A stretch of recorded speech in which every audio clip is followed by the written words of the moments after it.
Niveda Thomas ఈ పేరు గురించి ప్రత్యేకంగా పరిచయం అవసరం లేదు. నిన్ను కోరి, జై లవకుశ, వకీల్ సాబ్ వంటి ఎన్నో చిత్రాల్లో నటించి తన నటనతో తెలుగు ప్రేక్షకులను మెప్పించింది. అయితే నివేద థామస్ తన కొత్త సినిమా 35 చిన్న కథ కాదు టీజర్ విడుదల వేడుకలో మీడియాతో ముచ్చటించారు. తన పెళ్లంటూ జరిగిన ప్రచారంపై నటి నివేద థామస్ ఇలా స్పందించారు.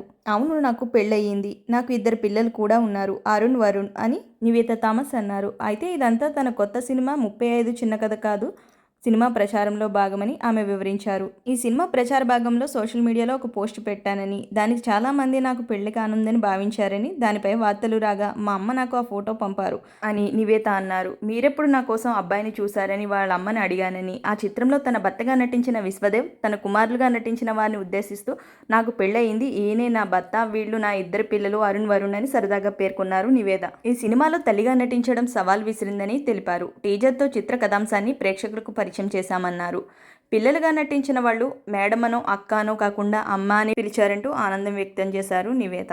హీరో రాణా సమర్పణలో దర్శకుడు నందకిషోర్ ఇమాని ఈ సినిమాని తెరకెక్కించారు. ఈ చిత్రం ఆగస్టు 15 విడుదల కానున్నట్టు తెలిపారు. ఈ వీడియో కనుక మీకు నచ్చినట్లయితే do like, share, subscribe. Thanks for watching.